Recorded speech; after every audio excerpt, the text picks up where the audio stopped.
বাংলাদেশে এমন আন্দোলন শুরু হবে যার ফলশ্রুতিতে ইন্টারিম গভর্নমেন্ট তার গদি ছেড়ে পালাতে বাধ্য হবে। আমরা আমাদের শিক্ষার অধিকার আদায়ের জন্য এসেছি।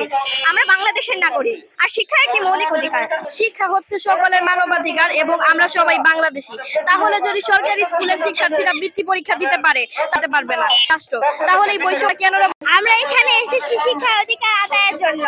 আমাদের বড় ভাই বোনরাও তো বৃত্তি দিয়েছে, আমরা কেন দিতে পারবো না? সরকারি স্কুলে বাচ্চারা যদি বৃত্তি দিতে পারে, আমরাও তো দিতে পারবো। আমরাও তো পড়াশোনা করেছি, তারা শুধু কি আমরাও বাঙালি, তারাও বাঙালি, আমরাও তো বৃত্তি দিতে পারবো। আমরা কেন বৃত্তি দিতে পারবো না? ওরা যে বই পড়ে আমরা সেই বই পড়ি, ওরা যেভাবে পড়ালেখা করে আমরা সেভাবে পড়ালেখা করি, আমাদের সাথে ওদের কি পার্থক্য?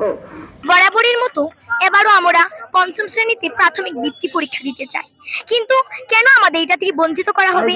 আমরা কি এদেশের নাগরিক না? নাগরিক যদি হয়ে থাকি তাহলে আমাদের কেন বঞ্চিত করা হবে?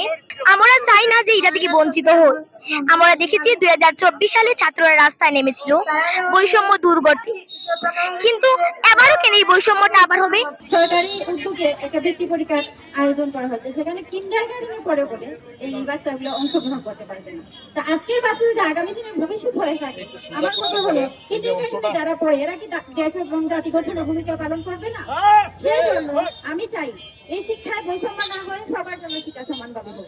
সরকারের পাঠ্যপুস্তক থেকে সরকারের কাছে যত জবাবদিহিতা আমরা সব সময় দিয়ে আসছি, সুপারি থেকে ধরে সবকিছু আমরা করে আসছি। এ পর্যন্ত আমরা সব বৃত্তি পরীক্ষায় অংশগ্রহণ করেছি। 2022 সালে বৃত্তি পরীক্ষা হয়েছিল সংক্ষিপ্ত আকারে, সেখানে আমরা সুযোগ পেয়েছিলাম। জুলাই গণ অভ্যুত্থানে বৈষম্য দূর করার জন্য কে বা কাহার ইঙ্গিতে আমরা সেই বৈষম্যের শিকার হয়েছি। কিন্ডারগার্টেনের ছাত্রছাত্রীরা যেভাবে লেখাপড়া করে, যেভাবে রেজাল্ট করে, প্রাইমারি স্কুলের ছাত্রছাত্রীরা সেভাবে লেখাপড়া করতেও পারে না, রেজাল্টও করতে পারে না। তাহলে কেন আমরা বারবার বৃত্তি পরীক্ষায় অংশগ্রহণ করার পরেও কেন এই বছর আমাদেরকে বাতিল ঘোষণা করা হলো? আমরা এর জবাব চাই। আমাদের এই কোমলমতি বাচ্চারা শুধু বৃত্তি পরীক্ষায় নয়, জাতীয় পর্যায়ে পর্যন্ত পুরস্কার নিয়ে আসতেছে। তাহলে আমরা কেন এই বৈষম্যের শিকার হব? যে বৈষম্য আমরা বাংলাদেশে চাই না, সেই বৈষম্য কেন আমাদের কোমলমতি বাচ্চাদের উপরে আরোপ করা হবে, আমাদের কিন্ডারগার্টেনের উপরে আরোপ করা হবে? আমাদের কোমলমতি সন্তানদেরকে আর মাঠে নামানোর চেষ্টা করবেন না, আর রক্ত দেওয়ার জন্য উদ্বুদ্ধ করবেন না। রক্ত যদি দিতে হয়, কিন্ডারগার্টেনের 8 লক্ষ শিক্ষক শিক্ষিকা রক্ত দিতে প্রস্তুত হয়েছে।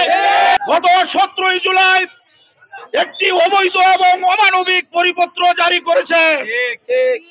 সেইখানে বলা হয়েছে প্রাথমিক বৃত্তি পরীক্ষা শুধুমাত্র সরকারি প্রাথমিক বিদ্যালয়ের ছেলেমেয়েরাই দিতে পারবে।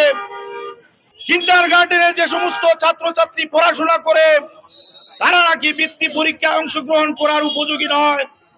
আমাদের প্রশ্ন হচ্ছে, এই 1 কোটি ছাত্রছাত্রীকে আপনি ছাত্রছাত্রী হিসেবে অস্বীকার করলেন, সরকারি প্রাথমিক বিদ্যালয়ের ছাত্রছাত্রীরা আপনার কাছে ছাত্র হয়ে গেল।